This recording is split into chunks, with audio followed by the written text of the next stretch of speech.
प्रिय भाइयों और बहनों, आज हम एक बहुत गंभीर विषय पर विचार करते हैं। इस दुनिया में बढ़ती हुई लड़ाइयां, अशांति और उनका बाइबल की भविष्यवाणियों से संबंध। आज चारों ओर हम युद्ध, आतंक, देशों के बीच तनाव और मनुष्यों के हृदय में बढ़ती नफरत को देखते हैं।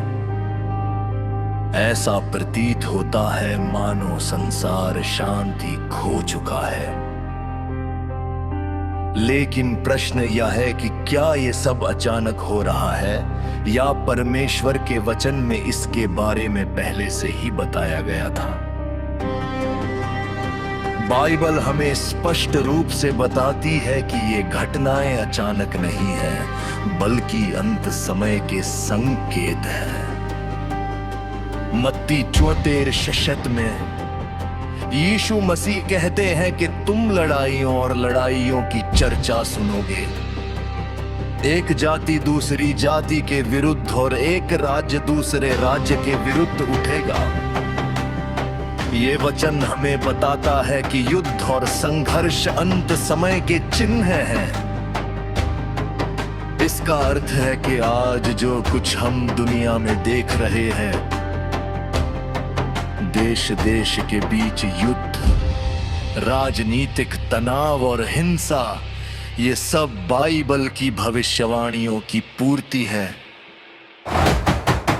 इसलिए हमें भयभीत होने के बजाय जागरूक होने की आवश्यकता है, क्योंकि परमेश्वर ने पहले ही हमें चेतावनी दे दी है।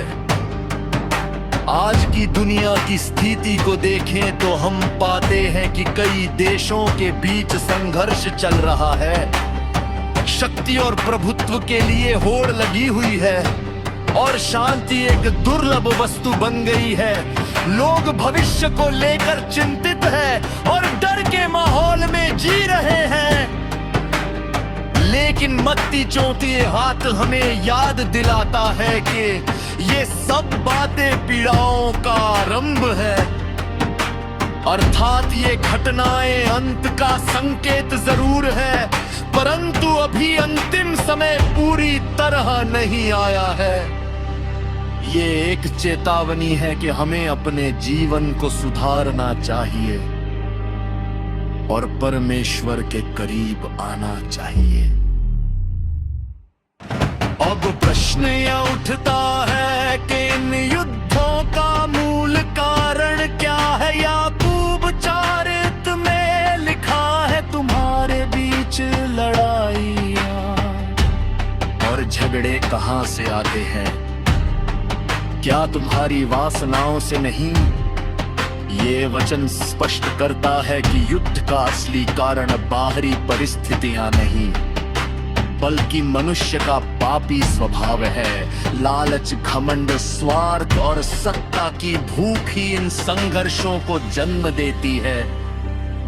जब मनुष्य परमेश्वर से दूर हो जाता है, तब उसके अंदर का अंधकार बढ़ जाता है और वही अंधकार दुनिया में हिंसा और युद्ध के रूप में दिखाई देता है।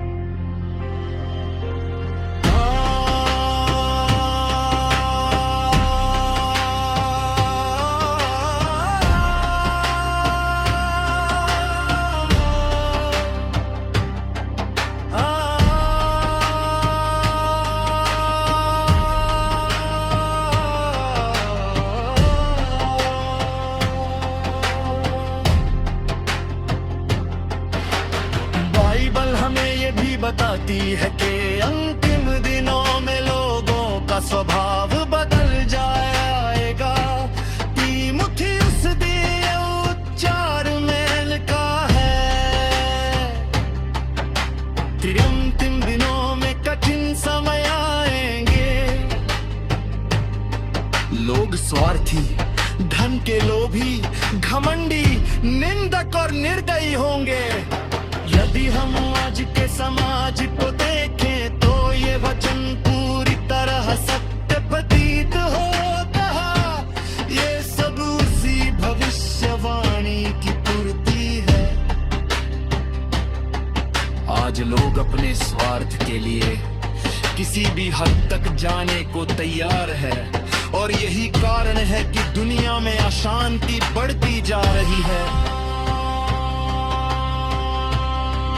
इन सभी बातों के बीच सबसे महत्वपूर्ण प्रश्न यह है कि हमें क्या करना चाहिए। क्या हमें डर कर जीना चाहिए या आशा के साथ आगे बढ़ना चाहिए? बाइबल हमें डरने के लिए नहीं बल्कि विश्वास में दृढ़ रहने के लिए प्रेरित करती है। यूहन्ना शास्त्र 3 में यीशु कहते हैं, इस संसार में तुम्हें क्लेश होगा, परंतु ढाढ़स बांधो, मैंने संसार को जीत लिया है। ये वचन हमें आशा देता है कि चाहे परिस्थितियां कितनी भी कठिन क्यों न हो, परमेश्वर हमारे साथ है और अंत में विजय उसी की होगी। इसलिए प्रियजनों, हमें इन घटनाओं को देखकर घबराने की आवश्यकता नहीं है, बल्कि अपने जीवन को परमेश्वर के साथ जोड़ने की आवश्यकता है। हमें प्रार्थना में दृढ़ रहना है,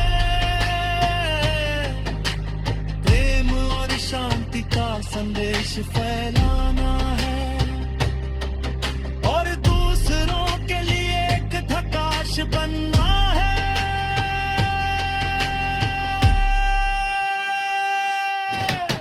ये समय है जागने का, अपने जीवन को सुधारने का और परमेश्वर की ओर लौटने का, क्योंकि वही हमारा सच्चा सहारा है, वही हमारी शांति है, और वही हमें से अशांत दुनिया में स्थिर रख सकता है।